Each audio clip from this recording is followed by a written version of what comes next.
Okay, we're in Midsummer Night's Dream, and we're building up to the third act. And we can note in Act 2, Scene 2, or even in Act 3, Scene 2, rather, that there are passages where it's more obviously poetic in nature. So Act 3, Scene 2, lines 102 to 121, there's this speech that Oberon gives to Puck, and which Puck replicates in going back and forth with him. Maybe I can put it on here without bringing it. Oh gosh, I'm going to detach it. Let me show you. Act 3, Scene 2, line.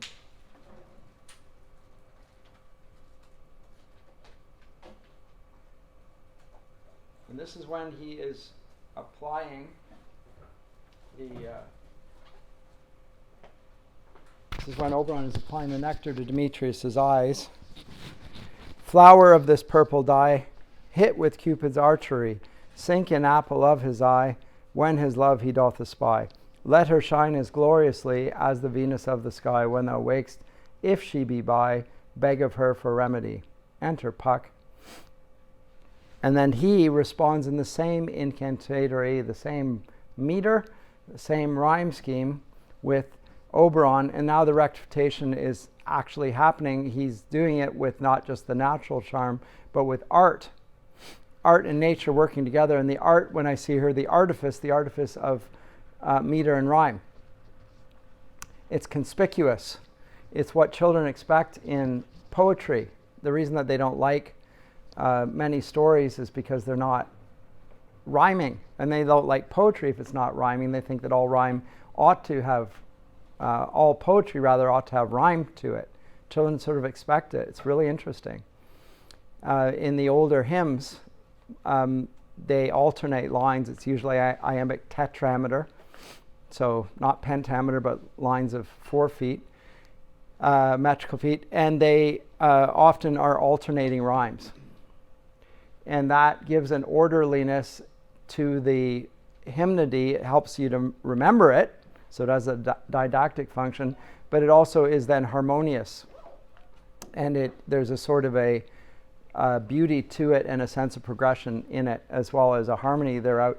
But Puck is now syncing his verse to that of Oberon. Puck, captain of our fairy band, Helena is here at hand, and the youth mistook by me, pleading for a lover's fee. Shall we their fond pageant see? Lord, what fools these mortals be. Oberon, stand aside. The noise they make will cause Demetrius to awake. Then will two at once woo one. That must needs be sport alone. And those things do best please me that befall preposterously. Puck, we learn from this, is a figure that not only creates chaos, but delights in chaos. Now, you could see him as a sort of a demonic character. That would go too far, I think.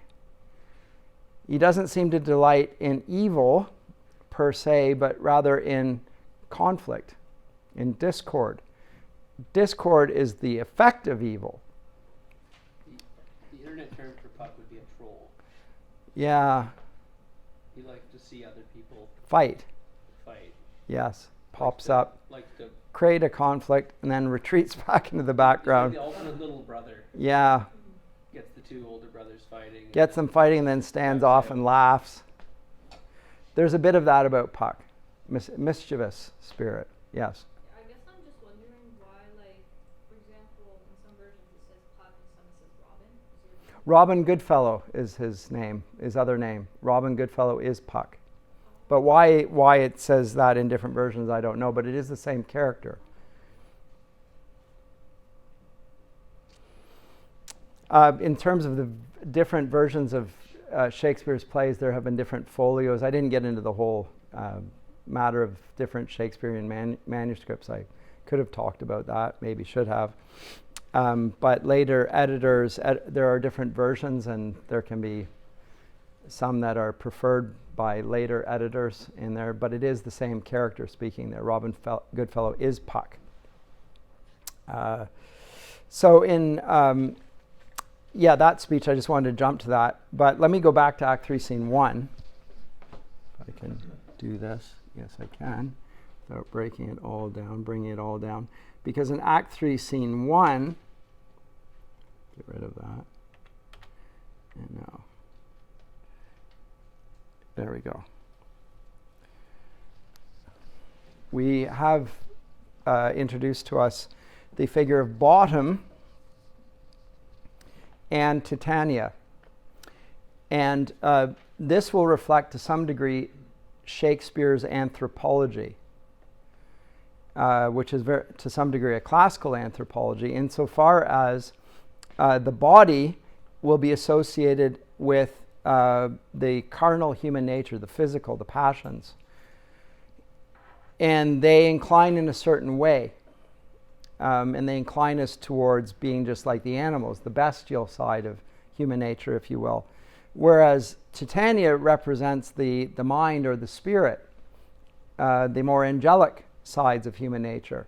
I mean, both of them, speaking of mankind in terms of being a beast or in terms of being an angel, are metaphors. People cannot, except in modern sort of paganism, people talk about human beings like being like angels or attaining to the status of angels. It's an ancient heresy, an ancient confusion, believing that we can ascend the chain of being and human beings can become like angels, and there's a sort of the mediators between God and man, which are angels. We ascend to being like them by being more rational or more Christian in our conduct. We become like the angels. You hear it at funerals all the time in popular music as well. People are, oh, she was an angel. It's a figure of speech. Likewise, it's a figure of speech to say, oh, that guy's an animal. He's just like a pig. We will regularly appeal to animal imageries for people when we talk about them behaving below the expectations of their human nature or above the expectations of their human nature. So it is a figure of speech.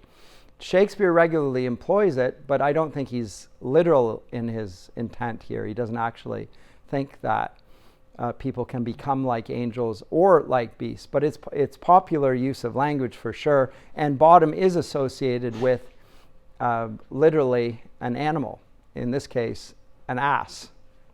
And Titania, of course, is the queen of the fairies and will represent the perfection of human nature in some ways, which is, again compared to an angel's. Now, in both cases, it avoids biblical understandings of human nature, where we're in the image of God. The angels are not in the image of God. We bear the image of God, human beings. The angels, he made us a little lower than the angels, yes, but he condescends to human nature. He doesn't take on angelic nature, God. He takes on human nature, takes on flesh. And we, by faith in Christ, are brought into the divine nature in some ways, although we're not divinized. So it doesn't go to the in-between. The mediator between God and man is Christ. He's both divine and human. He remains divine and he remains human. You don't need to be an angel. You just need to be fully human. And by being fully human, you're like Christ, who is both God and man and remains both. Likewise, but the animal, nobody can become like a beast. We bear the image of God. Whatever the acts we do, however atrocious they are, they're still human acts. We don't forfeit our human nature. But it is a figure of speech. And in the figures of Bottom and Titania, there is a sort of a unification here for comic effect. But don't take it too literally. That's not Shakespeare's intention, that we should think that this was a sort of solution. And in some sense, I talked about the trajectory, the plot line trajectory in Act 3. The worst possible outcome is that Titania, the fairy queen, should marry Bottom, the lowest human character. Like the highest of the beings should marry the lowest of them, fall in love with him. And as I said, Oberon thinks this is hilarious. All of which is just to get her to give up the changeling, which is a perverse aim as well. Like, why on earth would you degrade somebody that you purport to love to the extent where she wants to marry the ridiculous figure of Bottom? Yes? I mean, it also kind of participates in the very common trope of like the man in a relationship is this chaotic beast that's below her and needs to be tamed, and she is this like angelic, queenly kind of figure, and that she's settled for him, and he's being brought up to her level. There's kind of a popular. It's a little bit in the courtly love tradition, where a superior woman falls in love with an inferior man, Guinevere, but note that it's My daughter's name. Okay, the queen falls in love with a knight rather than, like in that case, Lancelot. But note it's not the most ignoble man in the kingdom. So it's pushing it to an extreme. She falls for an inferior man because anyone but the king is inferior. And he loves somebody that's superior. Yeah, it's an exaggeration, and it's intended as such by Shakespeare for comic relief. He's not making a claim. We shouldn't get our theology or claim that this is Shakespeare's theology. It's absurd. But Bottom speaks. Well, I'll just do a little bit of this because it is rather amusing. Are we all met? Pat, pat. And here's a marvelous, convenient place for our rehearsal. This green plot shall be our stage, this hawthorn brake, our tiring house, and we will do it in action as we will do it before the Duke. Peter Quince, what sayest thou, bully Bottom?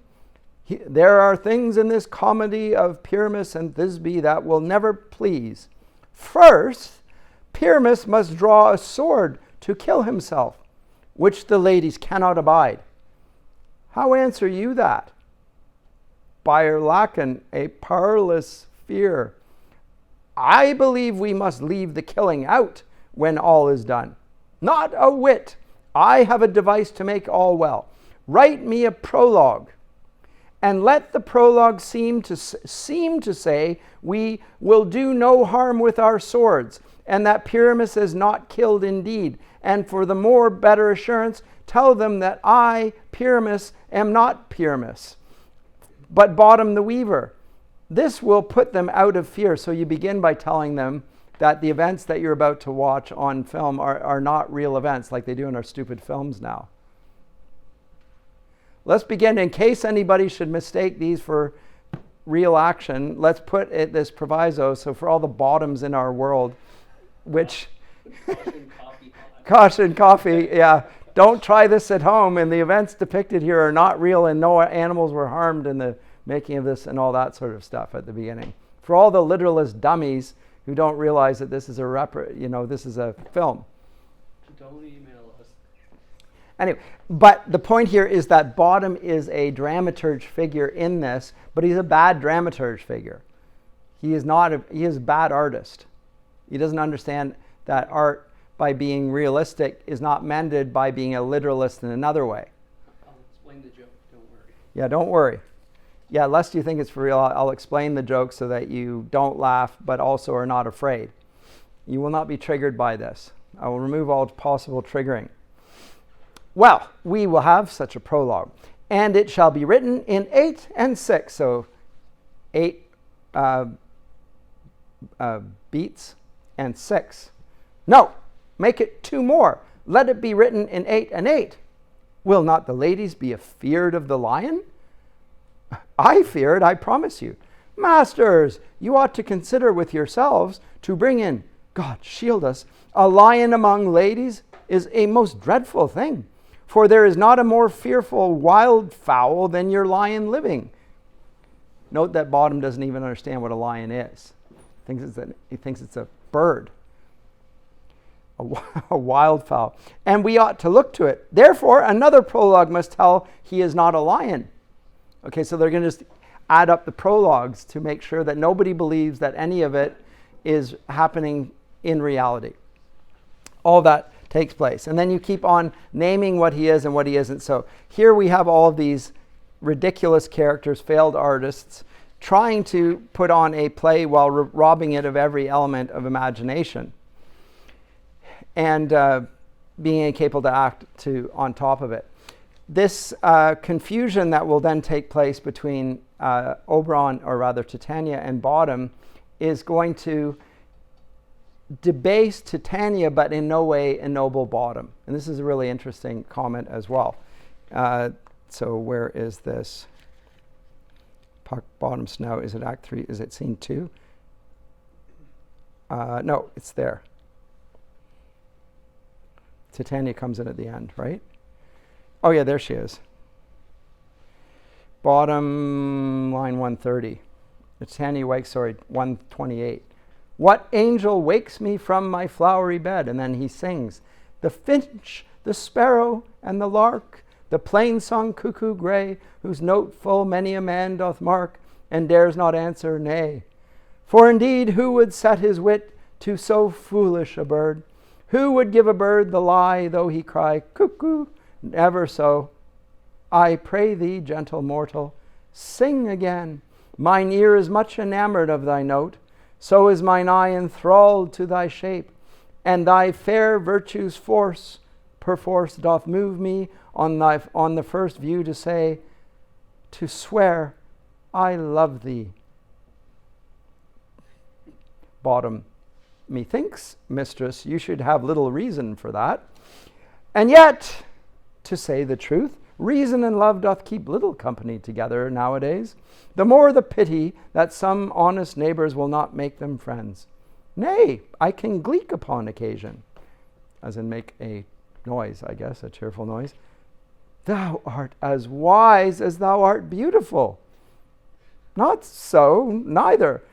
But if I had wit enough to get out of this wood, I have enough to serve mine own turn. Out of this wood do not desire to go. Thou shalt remain here, whether thou wilt or no. I am a spirit of no common rate. The summer shall still doth tend upon my state, and I do love thee. Therefore go with me. I'll give thee fairies to attend on thee, and they shall fetch thee jewels from the deep, and sing while thou on pressed flowers dost sleep. That thou shalt like an airy spirit go, peace blossom, cobweb, moth, and mustard seed. And then the four fairies, peace blossom, cobweb, moth, and mustard seed, appear ready, and I, and I, and I. Where shall we go?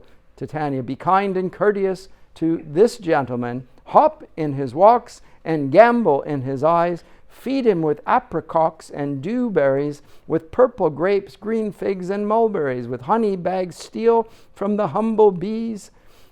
And 4 night tapers crop their waxen thighs, and light them at the fiery glowworm's eyes, to have my love to bed and to arise, and pluck the wings from painted butterflies, to fan the moonbeams from his sleeping eyes. Nod to him, elves, and do him courtesies. Hail, mortal! Hail, hail, hail!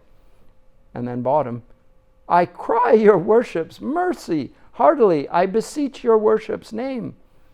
And then Cobweb says, Cobweb, I shall desire you of more acquaintance, good master Cobweb. If I cut my finger, I shall make bold with you. Your name, honest gentleman, Peace Blossom. Immediately, we find that Bottom is very happy to accept their worship. So he goes from, telling them that they're overdoing it a little bit to immediately thinking, this works for me, I like this, and is flattered by their actions. And he is now tended to by Titania in her love and her noble speaking, and falls in love with something utterly beneath her, and in the process degrades herself. So this is one thing, and one of Shakespeare's lessons here in some ways is that the superior part of our human nature, when it degrades itself, or rather when it loves something less than itself, does not elevate the lower thing, it just simply degrades the higher thing. That's all we see here, because Bottom still sounds like a fool. Whereas Titania also looks beneath herself. He's in no way uplifted, and she is degraded. In both cases, it's rather funny, because we can see both happening here. but we're not really laughing at her. We are laughing at him. Yes? The line, thou art as wise as thou art beautiful, is that a joke? Because Not on her part. well, she means that he's wise and beautiful. Yes. And then he denies both, but it seems like it could be true either way. If He denies it, but he doesn't really. But if you're in character here, he denies it, but he's like, yes, that's right. Yeah, but like No. to the audience, it's still, the comparison still technically is true. It is true because not he's wise or neither. beautiful. Yes, that's true. Right. No, but she means it, and she has to speak it here Yeah. wholly sincerely. Yeah. Yeah. And so the discrepant awareness, the audience is aware that her capacity for discernment is totally gone. And she's saying about a guy who's wearing a donkey mask. Yes. Like- Furthermore, yes. And he's acting foolish. So the discrepant awareness is so vast now that she's clearly not to be trusted in her judgment at all. And likewise, he's willing to play along with it. Okay, and I will have servants that are going to give me all I want and feed me and tell me that I'm beautiful and so forth. And okay, I like this. So on he goes. Now, Oberon enters Act 3, Scene 2, and wants to hear from Puck what has just transpired, and says these words, I wonder if Titania be awaked. Then what it was that next came in her eye, which she must dote on in extremity. Enter Puck. He doesn't know that it was Bottom. And Bottom comes in, and Oberon says, here comes my messenger. How now, mad spirit? What night rule now about this haunted grove? And Puck, full of delight. My mistress with a monster is in love. Next to her close and consecrated bower, while she was in her dull and sleeping hour, a crew of patches, rude mechanicals, that worked for bread upon Athenian stalls, were met together to rehearse a play intended for great Theseus' nuptial day.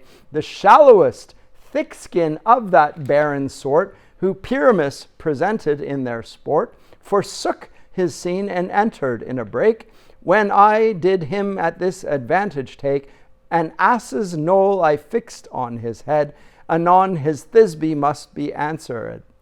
And forth my mimic comes.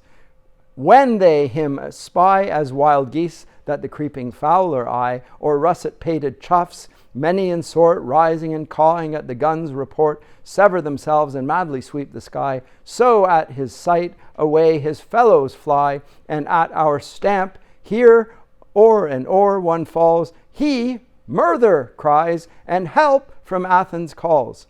Their sense thus weak, lost with their fears thus strong, made senseless things begin to do them wrong. For briars and thorns at their apparel snatch, some sleeves, some hats, from yielders all things catch. I led them on in this distracted fear, and left sweet Pyramus translated there. When in that moment, so it came to pass, Titania waked, and straightway loved an ass. Oberon.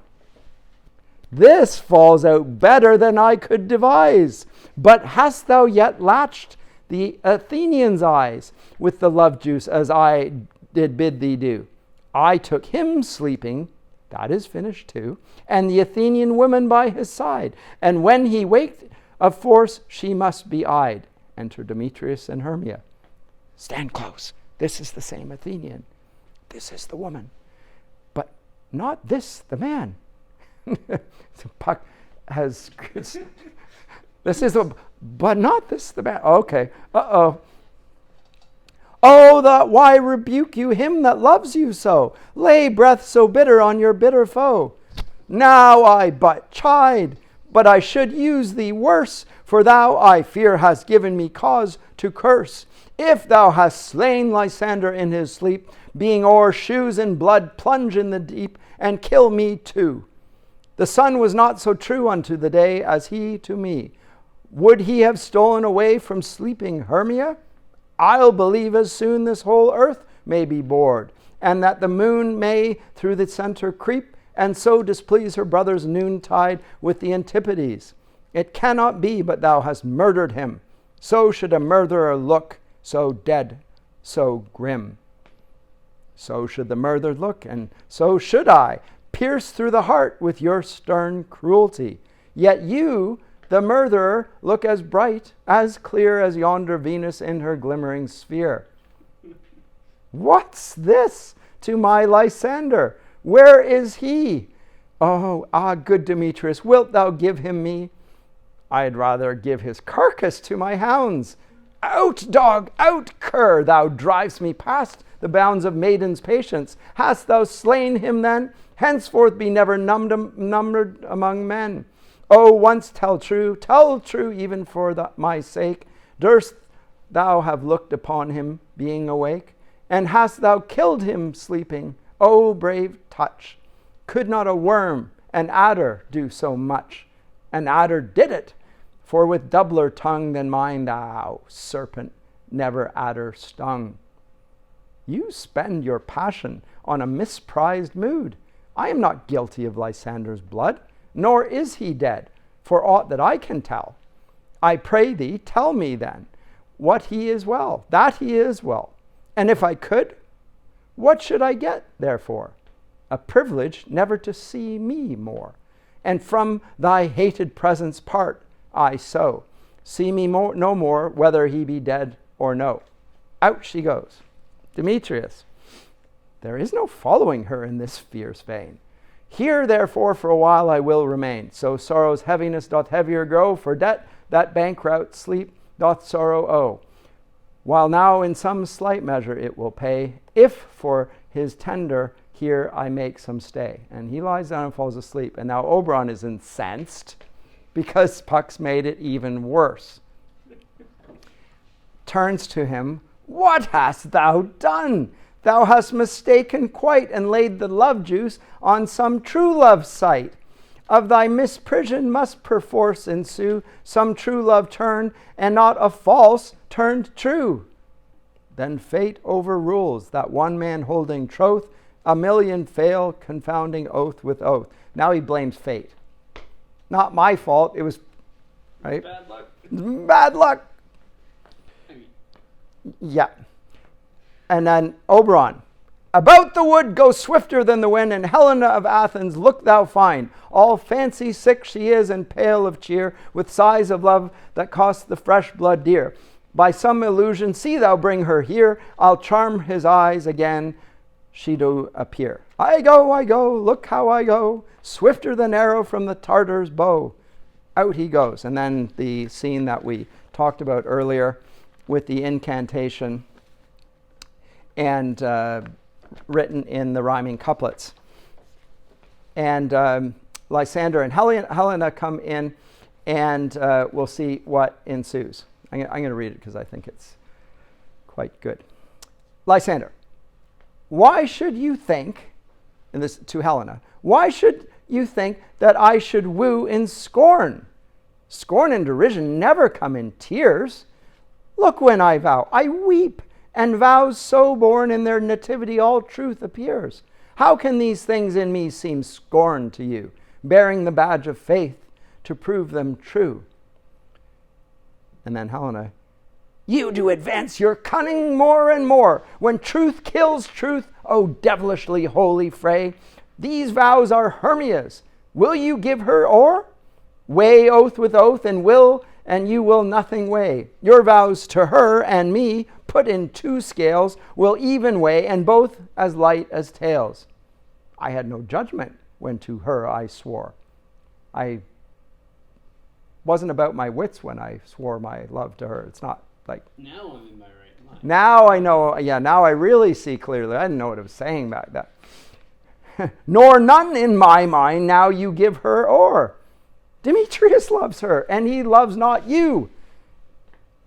Now Demetrius wakes up. Oh, Helen, goddess, nymph, perfect, divine, to what, my love, shall I compare thine eye? Crystal is muddy. Oh, how ripe in show thy lips, those kissing cherries tempting grow. What pure congealed white, high towerous snow, fanned with the eastern wind, turns to a crow when thou holdst up thy hand. Oh, let me kiss this princess of pure white, this seal of bliss. And she's like, oh, spite! Oh, hell! I see you all are bent to set against me for your merriment. If you were civil and knew courtesy, you would not do me thus much injury. Can you not hate me, as I know you do, but you must join in souls to mock me too? If you were men, as men you are in show, you would not use a gentle lady so, to vow and swear and superpraise my parts, when I am sure you hate me with your hearts. You both are rivals and love Hermia, and now both rivals to mock Helena. A trim exploit, a manly enterprise, to conjure tears up in a poor maid's eyes with your derision. None of noble sort would so offend a virgin and extort a poor soul's patience, all to make you sport. She's just beside herself, at wit's end. You both.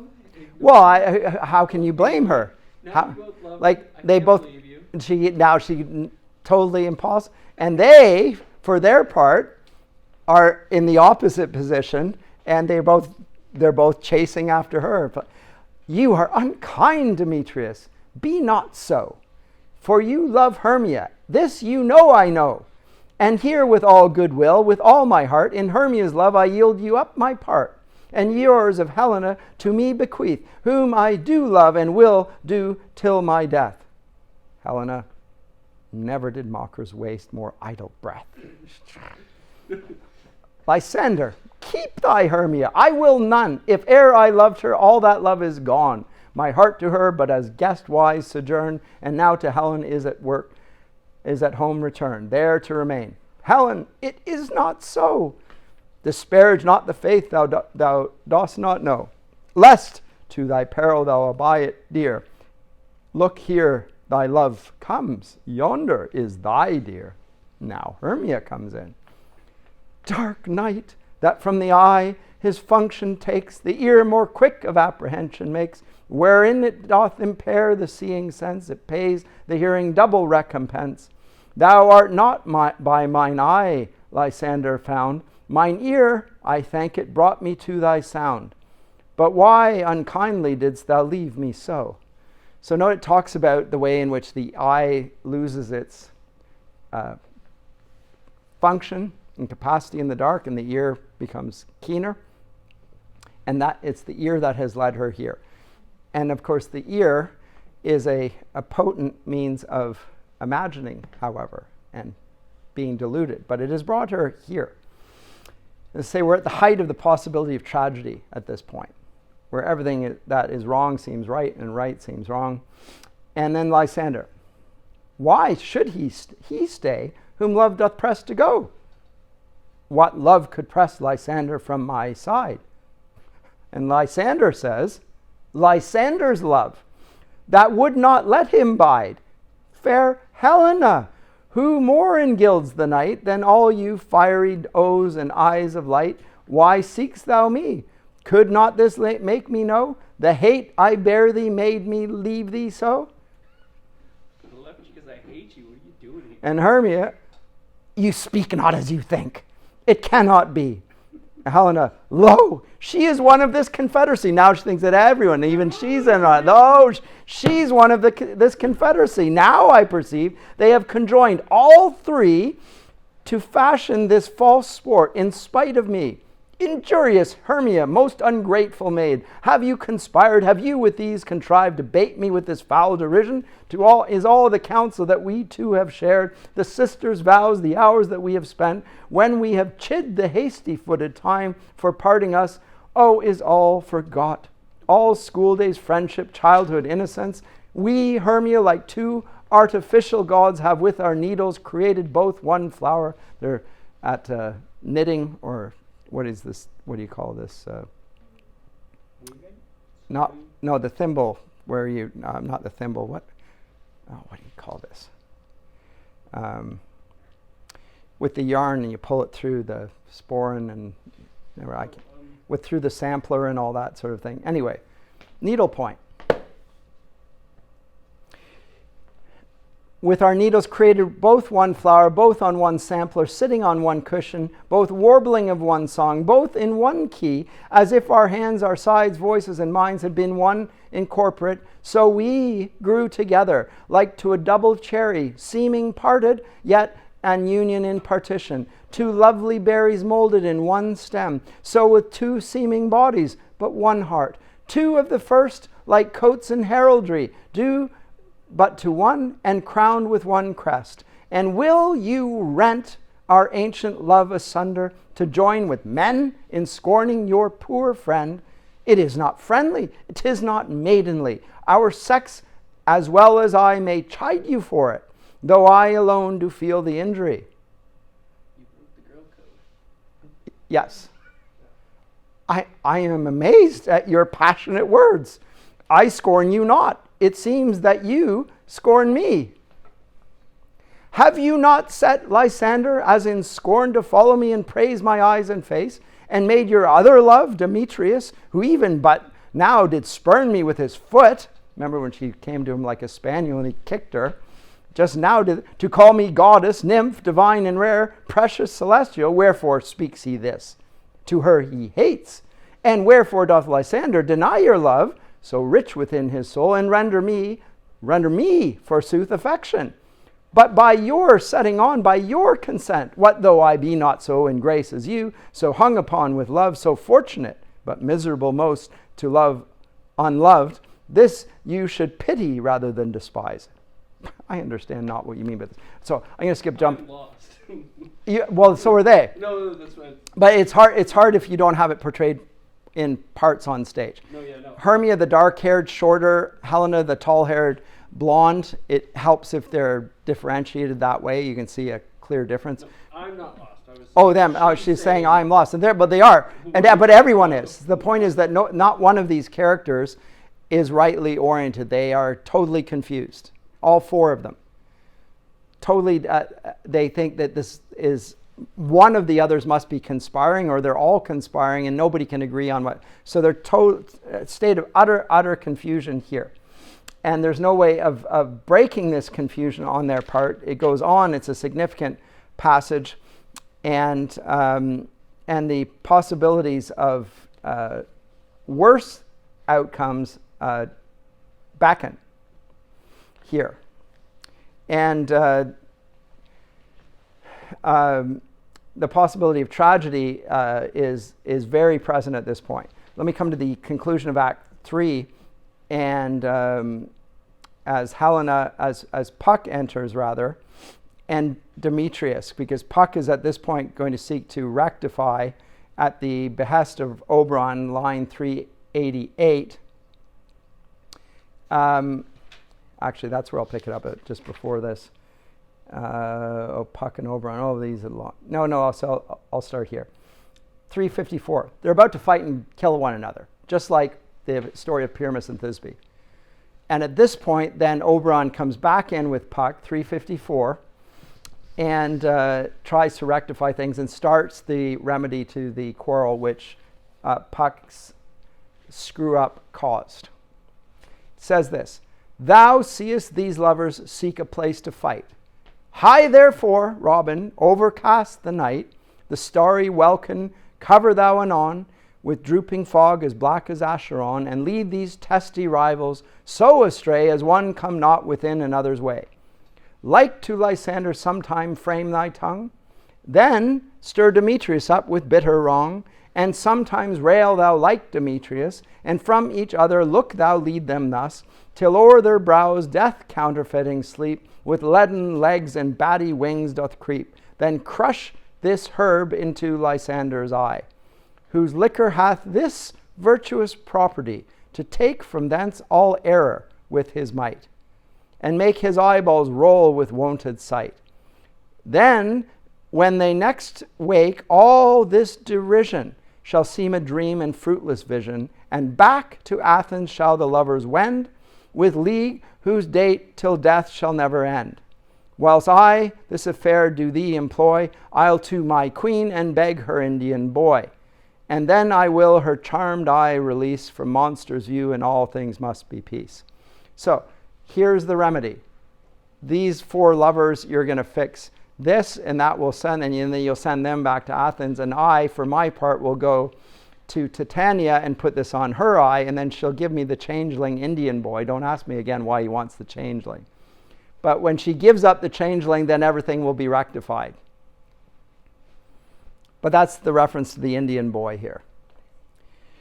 And so that's what will happen. Puck, my fairy lord, this must be done with haste, for night's swift dragons cut the clouds full fast, and yonder shines Aurora's harbinger, at whose approach ghosts wandering here and there troop home to churchyards, damned spirits all that in crossways and floods have withal, and floods have burial already to their wormy beds are gone. For fear lest they should look their shapes upon, they willfully themselves exile from light, and must for a consort with black-browed night.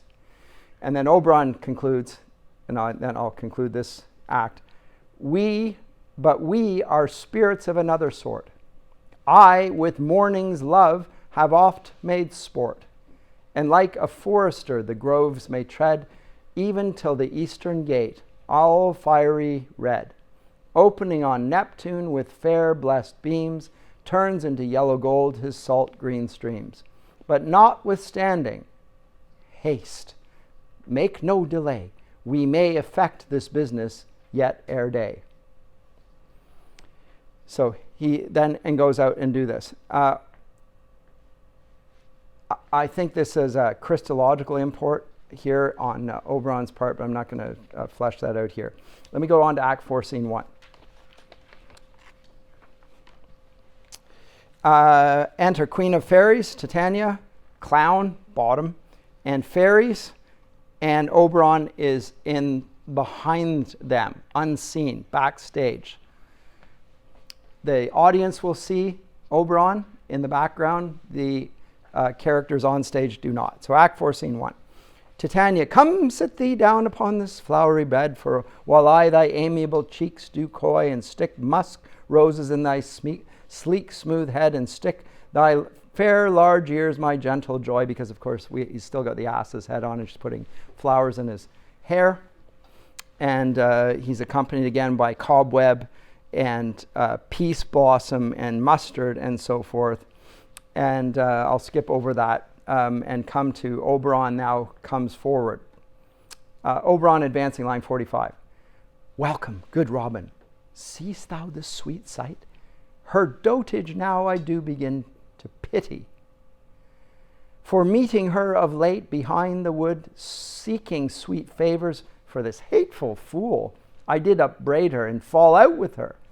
For she his hairy temples then had rounded with coronet of fresh and fragrant flowers, and that same dew which sometime on the buds was wont to swell like round and orient pearls, stood now within the pretty Floriette's eyes, like tears that did their own disgrace bewail, when I had at my pleasure taunted her, and she in mild terms begged my patience. I then did ask of her her changeling child, which straight she gave me, and her fairy sent to bear him to my bower in fairy land. And now I have the boy, I will undo this hateful imperfection of her eyes. And, gentle Puck, take this transformed scalp from off the head of this Athenian swain, that he, awakening when the other do, may all to Athens back again repair, and think no more of this night's accidents, but as the fierce vexation of a dream. But first I will release the fairy queen, touching her eyes. Be as thou wast wont to be, see as thou wast wont to see, Dian's bud or Cupid's flower hath such force and blessed power. Now, my Titania, wake you, my sweet queen. My Oberon, what visions have I seen? Methought I was enamored of an ass. There lies your love. No. There, I really am. There is. How came these things to pass? Oh, how mine eyes do loathe his visage now. Silence a while. Robin, take off at this head. Titania, music call, and strike more dead than common sleep of all these 5 the sense. Music? Oh, music such as charmeth sleep. And now the music. Now, when thou wakes with mine own fool eyes, peep, sound music, and the music gets louder. Come, my queen, take hands with me, and rock the ground whereon these sleepers be. Now thou and I are new in amity, and will tomorrow midnight solemnly dance in Duke Theseus' house triumphantly, and bless it to all fair prosperity. There shall the pairs of faithful lovers be, wedded with Theseus all in jollity. Puck, fairy king, attend and mark, I do hear the morning lark. Then, my queen, in silence sad, trip we after night's shade, we the globe can compass soon, swifter than the wandering moon. Come, my lord, and in our flight, tell me how it came this night that I, sleeping here, was found with these mortals on the ground. And out they go. And Theseus, of course, finds this, or rather, Oberon finds this exceedingly funny. Theseus, Hippolytus, Aegeus, remember the father of that wanted his daughter to marry against her wishes, all in train here, going into the forest to try and find the lovers, and they come in and come upon Theseus, Hermia and Helena and company. And pick it up, line 133. No, Aegeus, 129. My lord, this is my daughter here asleep. And this Lysander, this Demetrius says, this Helena, old Nedar's Helena. I wonder of their being here together. No doubt they rose up early to observe the rite of May, and hearing our intent, came here in grace of our solemnity. But speak, Aegeus, is not this the day that Hermia should give answer of her choice? It is, my lord. Go, bid the huntsmen wake them with their horns. Because now she has to decide, is she going to go into exile or do her father's wishes? Good morrow, friends. Saint Valentine is past. Begin those wood birds but to couple now? Pardon, my lord. And they all kneel before him. I pray you all, stand up, says Theseus. I know you two are rival enemies. How comes this gentle concord in the world, that hatred is so far from jealousy to sleep by hate and fear no enmity? My lord, I shall reply amazedly, half sleep, half waking, but as yet I swear, I cannot truly say how I came here, but as I think, for truly should I speak.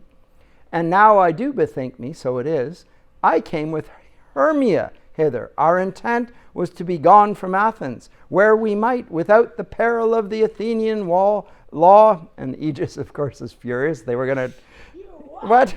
Enough, my lord, you have enough. I beg the law upon his head. They would have stolen away. They would, Demetrius, thereby to have defeated you and me, you of your wife, and me of my consent that she should be your wife. Demetrius, my lord, fair Helen told me of their stealth, of this their purpose, hither to this wood, and I in fury hither followed them, fair Helena in fancy following me. But, my good lord, I wot not by what power, but by some power it is, my love to Hermia, melted as the snow, seems to me now as the remembrance of an idol god, which in my childhood I did dote upon, and all the faith, the virtue of my heart, the object and pleasure of mine eye, is only Helena. To her, my lord, was I betrothed, ere I saw Hermia. But like a sickness did I loathe this food, but as in health come to my natural taste. Now I do wish it, love it, long for it, and will forevermore be true to it. Theseus, fair lovers, you are fortunately met. Of this discourse we more will hear anon. Aegeus, I will overbear your will, for in the temple, by and by with us, these couples shall eternally be knit, and for the morning now is something worn, our purposed hunting shall be set aside. Away with us to Athens, 3 and 3 will hold a feast in great solemnity. Come, Hippolyta, and off they go. And the lovers go out after him to be wed, back in Athens, rectified already in Act 4, scene 1. And then bottom wakes to this sort of ridiculousness that is typical of bottom. This is his most inarticulate of all his speeches. Wakes up. When my cue comes, call me and I will answer. My next is most fair Pyramus. Hey ho, Peter Quince, flute the bellows mender, snout the tinker, starveling, God's my life, stolen hence and left me asleep. I have had a most rare vision. I have had a dream. Past the wit of man to say what dream it was. Man is but an ass. If he go about it, expound this dream. Methought I was, there's no man can tell that. Methought I was, and methought I had. But man is but a patched fool if he will offer to say what methought I had. The eye of man hath not heard, the ear of man hath not seen. Man's hand is not able to take to, he's trying to sound grandiloquent, and he's just, the eye has not heard and the ear has not seen. Anyway, utterly I will get Peter Quince to write a ballet of this dream. It shall be called Bottom's Dream, because it hath no bottom. And I will sing it in the latter end of a play before the Duke. Peradventure, to make it the more gracious, I shall sing it at her death. Out he goes. So the bottom now hits his bottom and is at his most ridiculous. And in Act 5, we're coming to the summation of the play. Theseus has undergone a change, overrules the laws of society, and grants the law of love, which he previously said was beyond his power.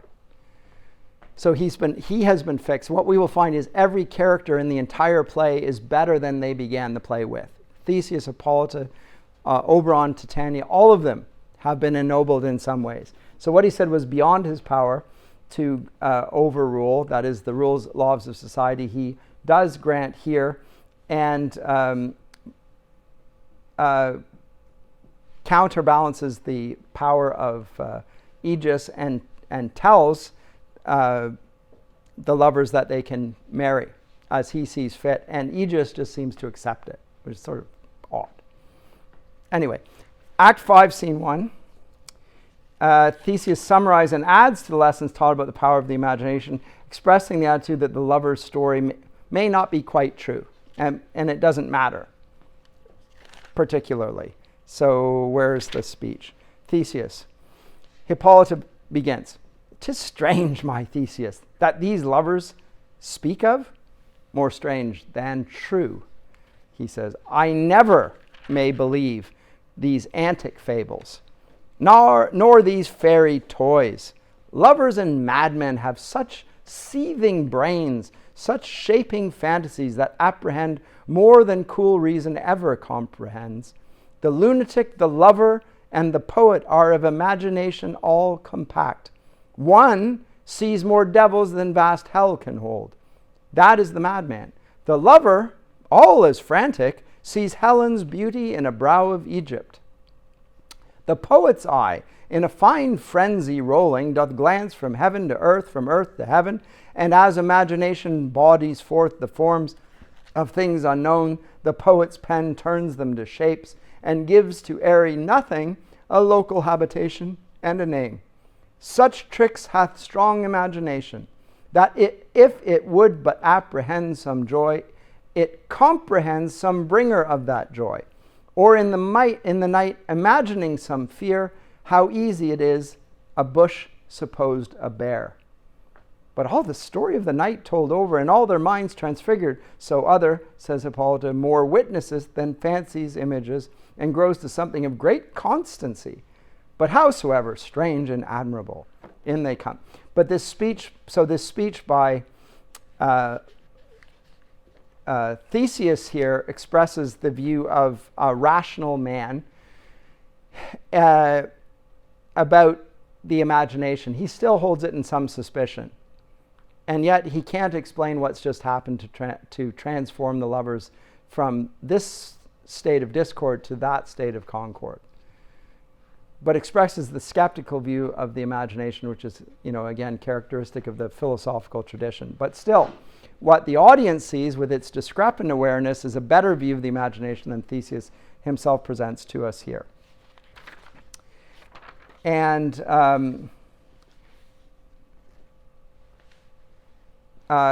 at the same time, so he begins with that statement, but then if you look on to lines 200 thereabouts, we'll give a better view of the imagination. Now, this is in the midst of the play of Pyramus and Thisbe, which I'm not going to bore you with reading, because it's truly awful. But it's intentionally awful on Shakespeare's part. And Hippolyta, line 210, her comment is, so the noble characters are watching the play and commenting and laughing. And Hippolyta's comment is, "This is the silliest stuff that ever I heard." And Theseus's comment is, "The best in this kind are but shadows, and the worst are no worse, if imagination amend them." It must be your imagination then, and not theirs.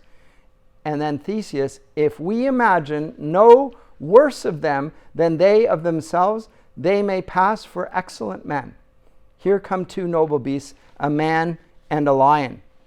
Okay, what is Theseus saying? It is our part as the adults in the room, as the nobles, to assume the best of them, to grant their intentions here, and to think better of them than they actually perform.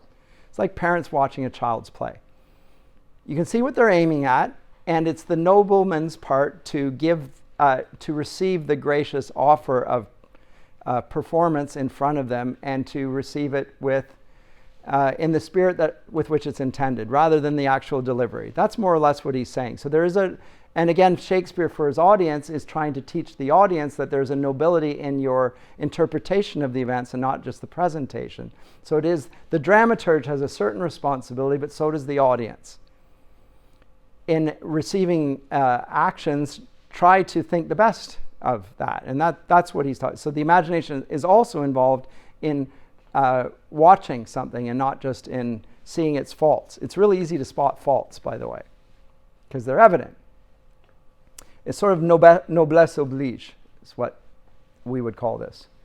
So Theseus allows the commoners to fulfill their duties as subjects to him, and at the same time, he is fulfilling his function by being gracious towards them.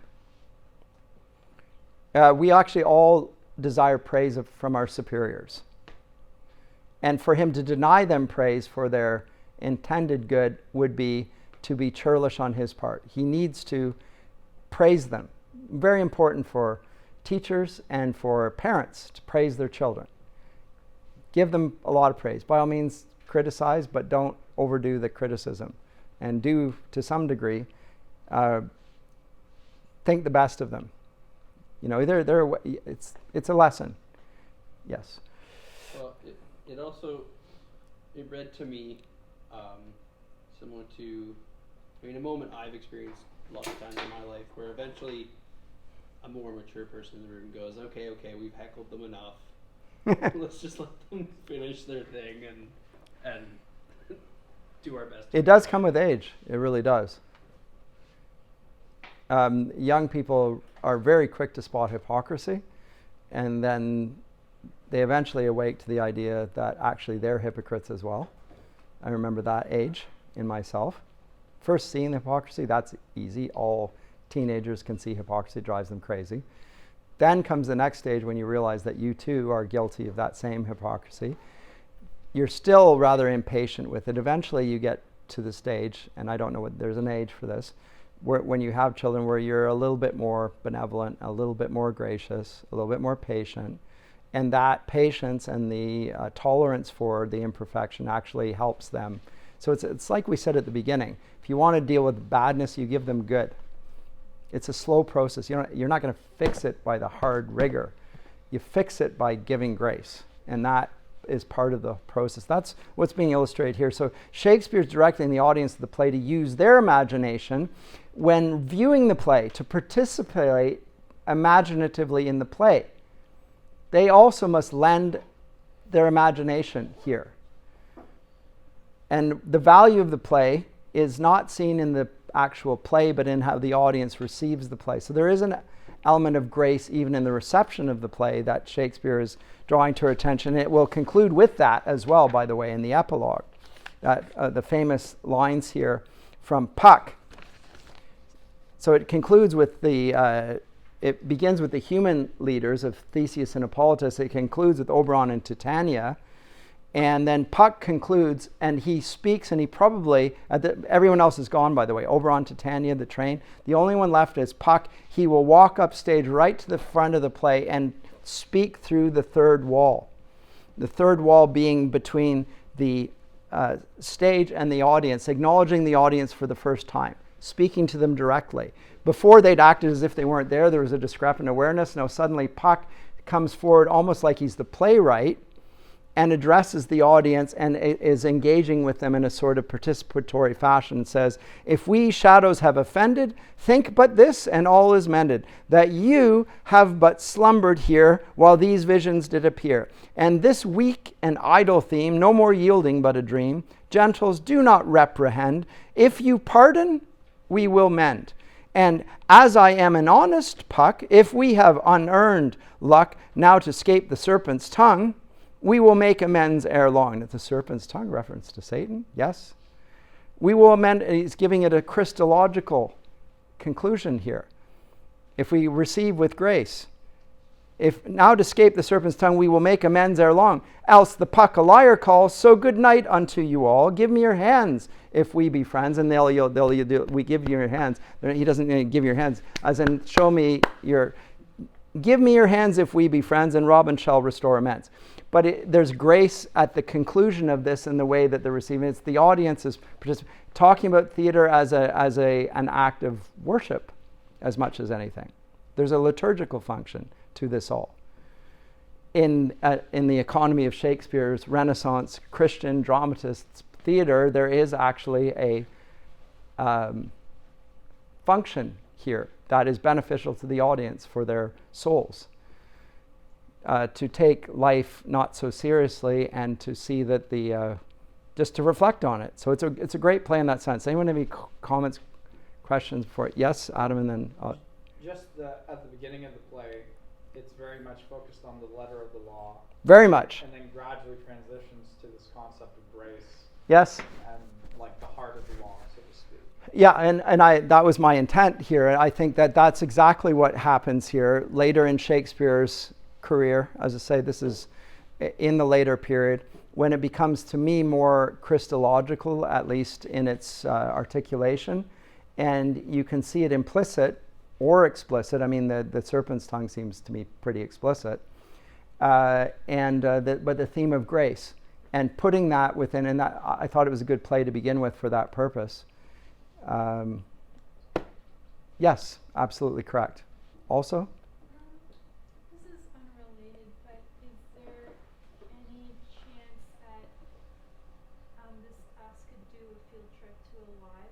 I would love to do a live presentation of Shakespeare. I don't know what's playing at Stratford this year. I think. Oh, I should. They used to play. Not a lot of Shakespeare. There's not a lot of Shakespeare at Stratford anymore. Yeah. National Ballet Company doing Midsummer Night's Dream in Oakville. Oh, it's a ballet? I prefer the play myself, because the ballet, is a ballet and it's fine, but that's the main purpose then, is not that I don't like that, I just don't like it as much. Just the medium, the dancing takes over, and this is very much of a, but this has been put to music famously, Midsummer Night's Dream. And the Wedding March everybody knows. Even if you don't think you know it, put the Midsummer Night's Dream, the Wedding March, you will know it. And, it's passed into everyone's wedding pretty much now without even realizing it's from A Midsummer Night's Dream. You think it's Christian because that's at a Christian service, but it's Shakespeare pulled into it. But for good reason. This play is actually very much of a Christian play. That's what I've tried to emphasize, despite the weird pagan elements and the fairies and so forth, it's still, I think his intention is Christological. It is grace, mending what the law could not fix, etc. Yes. Putting on Macbeth at the Stratford. Oh, when? I I sort of fear what they'll do, but I would love to see a good Macbeth. Well, actually, my second. They can be very good. My It's just second cousin was part of the set design team. okay. The website's not opening, but Well, let's as look far as into I it. know, it runs into the mid-fall.